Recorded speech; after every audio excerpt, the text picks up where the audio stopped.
السلام علیکم۔ اس وظیفے کو کرنے سے بڑی پریشانی ختم ہو جاتی ہے، بڑی سے بڑی بیماری دور ہو جاتی ہے۔ یہ ایسا وظیفہ ہے جس نے بھی کیا ہے وہ نا امید نہیں ہوا۔ میری بہنوں اور میرے پیارے بھائیوں، سر پر ہاتھ رکھ کر سورہ کوثر پڑھنے کے اتنے زیادہ کمالات ہیں، آپ یقین مانیے یہ وہ عمل ہے کہ اس سے 10 دنوں میں حاجت ضرور پوری ہو جاتی ہے۔ کسی بھی بہن بھائی کی حاجت چھوٹی ہو یا پھر بڑی ہو، ہم پر اکثر مصیبتیں پریشانیاں آتی ہیں۔ دنیا کا کوئی انسان اپنے اوپر پریشانی اور مصیبت سے انکار تو نہیں کر سکتا۔ یہ دنیا مصیبتوں اور پریشانیوں اور غموں کا گھر ہے۔ بعض لوگ اولاد کی نافرمانی کی وجہ سے پریشان ہیں تو بعض خواتین اپنے خاوند کی بے راہ روی کے متعلق غمگین رہتی ہیں۔ کچھ لوگ مال اسباب کے ختم ہو جانے پر غم میں ڈوبے رہتے ہیں تو بعض لوگوں کو اولاد نہ ہونے کا غم ستائے رہتا۔ اگر انسان چاہتا ہے کہ غم و الم اور پریشانیوں سے فوری طور پر نجات حاصل کرے تو اس کو چاہیے کہ جب کبھی آپ کو لگے کہ آپ پر سخت ترین پریشانی آ چکی ہے جو ختم ہونے کا نام ہی نہیں لیتی، اس کو چاہیے کہ سر پر ہاتھ رکھ کر سورہ کوثر کو 11 مرتبہ اس طرح پڑھے کہ اول و آخر درود شریف پڑھے، اور ہر بار سورہ کوثر کو پڑھتے وقت شروع میں بسم اللہ الرحمن الرحیم پڑھے، پھر اسی دوران اپنی آنکھیں بند کرے اور جو کوئی پریشانی اور مصیبت اس وقت اس پر آئی ہوئی ہے اس کو اپنے ذہن میں ضرور رکھ لے۔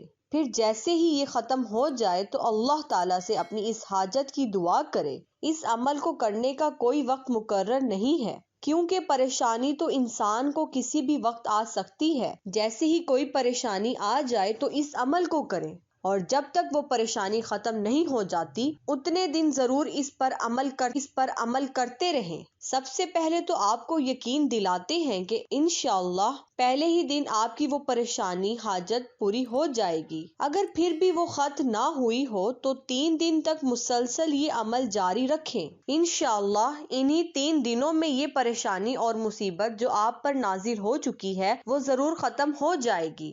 اس عمل کے ساتھ ساتھ وہ اپنے گناہوں سے بھی ضرور توبہ کر لیں، اپنے گناہوں کا اعتراف کرتے ہوئے پروردگار عالم سے مغفرت طلب کریں اور سچے دل سے توبہ کر کے گناہوں کو چھوڑنے کا عہد کریں، کیونکہ انسان پر پڑھنے والے اکثر مصائب و آلام اس کے اعمال کا نتیجہ ہوتے ہیں، جس کی قرآن کریم نے بھی تائید کی ہے۔ سورہ شورى کی 3 آیت میں ارشاد ہوتا ہے، تم تک جو بھی مصیبتیں پہنچتی ہیں وہ تمہارے ہاتھوں کی کمائی ہے اور وہ بہت سی باتوں کو معاف بھی کر دیتا ہے۔ انشاءاللہ اس عمل کو جو جاری رکھیں گے تو آپ خود آنکھوں سے یہ معجزہ دیکھیں گے۔ اللہ پاک آپ کی ہر مصیبت کو ختم فرما دیں گے۔ بہت سارے بہن بھائیوں نے پیغامات بھیج کر یہ بتایا کہ اس عمل سے ہماری فلاں پریشانی اور مصیبت جو ہم پر آئی تھی وہ اسی وقت ختم ہو گئی۔ ایک بہن یہ کہنے لگی کہ سورہ کوثر کے سر پر ہاتھ رکھ کر پڑھنے کے عمل سے میرے گھر کے حالات دیکھتے ہی دیکھتے بدل گئے، خالی جیبیں بھر گئیں، ایمان کی بیش بہا دولت اور نیک سیرت اولاد بھی اللہ نے دی۔ مجھے سورہ کوثر کے اس وظیفے پر پختہ یقین ہے اور میں کئی لوگوں کو اسے پڑھنے کے لیے دے چکی ہوں، مگر اس وقت میں ایک اہم واقعے کی طرف آپ کو توجہ دلانا چاہتی ہوں۔ ایک بہن، اس کا شوہر فوج میں ملازم تھا، جوائنٹ فیملی میں رہتی تھی، اس کے 5 دیور تھے، سب شادی شدہ تھے۔ سب بھائیوں نے مل کر فیصلہ کیا کہ چاروں بھائیوں کو حصہ دے کر 2 بھائی اس مکان میں رہیں اور باقی الگ الگ گھر بنائیں۔ طے شدہ رقم لے کر کیا کرتا، جو کا تو کیا اس کی جگہ خریدنے کے لیے ناکافی تھی، اسے مزید پیسے جمع کرنے تھے تاکہ زمین خرید سکے۔ کئی رشتہ داروں سے مانگے، کہیں کامیابی نہ ہوئی۔ اسی سلسلے میں وہ میرے پاس آئی، باقاعدہ پیسے تو نہ مانگے مگر سارا واقعہ سنایا۔ اس کی بات جب جاری تھی تو میں دل میں ہی سوچ رہی تھی کہ کاش میں اس کی مدد کر سکتی، اور سوچنے لگی شاید یہ مجھ سے مدد کی توقع رکھتی ہے۔ اس کی بات مکمل ہونے پر میں نے پوچھا، تم 5 وقت کی نماز پڑھتی ہو؟ اس نے کہا، ہاں۔ میں نے اسے سورہ کوثر سے سر پر ہاتھ رکھ کر اپنی حاجت ذہن میں رکھ کر پڑھنے کو کہا اور تاکید کی کہ سچے دل سے دعا کرنا، تو وہ شکریہ کہہ کر چلی گئی، مگر میں بہت پریشان ہوئی کہ میں اس کی مالی مدد نہ کر سکی۔ چند منٹ کے بعد مغرب کی اذان ہو گئی، میں نے وضو کیا، مغرب کے 3 فرض پڑھنے کے بعد میں نے پھر سورہ کوثر کا یہی عمل جاری رکھا. پھر میں نے اللہ سے باتیں شروع کر دی اور کہا یا اللہ، میں نہیں جانتی وہ کس نیت سے میرے پاس آئی ہے. اللہ تو اس کی مدد کر جس کی کوئی مدد نہیں کر رہا. کوئی معجزہ دکھا دے، تیرے کلام پر اس کا ایمان مزید پختہ ہو جائے.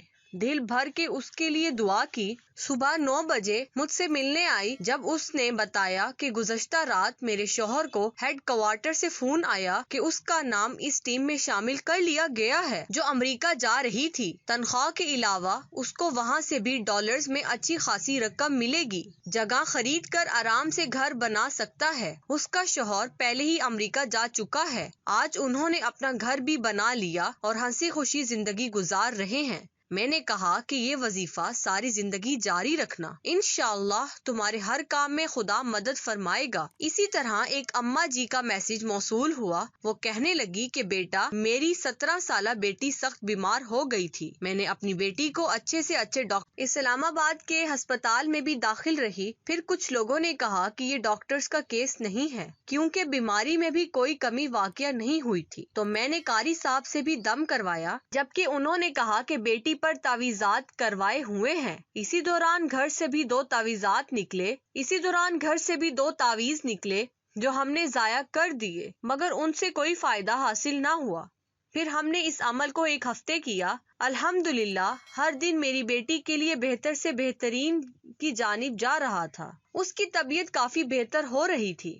میں بھی کافی خوش ہو گئی. اس عمل سے اللہ پاک نے بیٹی کو صحت عطا فرما دی. بہن بھائیوں کو اس عمل سے کافی فوائد حاصل ہوئے. وہ سب یہاں بیان کرنا مشکل ہے. آخر میں میرے بھائیوں اور میری بہنوں، قرآن پاک میں رب کعبہ نے خود فرمایا کہ قرآن رحمت اور شفا ہے. آج ہمارا حال کیا ہے؟ ہم بیماروں کی دوا کرنے کے لیے طبیبوں اور ڈاکٹرز کے پاس جاتے ہیں لیکن قرآن پاک نہیں پڑھتے. لیکن قرآن پاک پڑھتے تو کیا کھول کر دیکھتے بھی نہیں ہیں. ہمیں دوا کے ساتھ ساتھ تلاوت قرآن سے بھی لازمی برکتیں لینی چاہیے. ہمیں غور کرنا چاہیے کہ آج ہمارے گھر میں بیماریاں اور پریشانیاں قرآن کی تلاوت نہ کرنے کے سبب تو نہیں. قرآن دلوں کا سکون ہے، قرآن دلوں کا چین ہے. قرآن پاک کی تلاوت کرنے سے بیماریوں سے شفا ملتی ہے. بعض اوقات تنگی و پریشانی اپنی بدعمالی کا نتیجہ ہوا کرتی ہے. اسی لیے اعمال کی اصلاح پر توجہ کی ضرورت ہے. صدقہ خیرات سے بھی مصائب و الم دور ہو جاتے ہیں.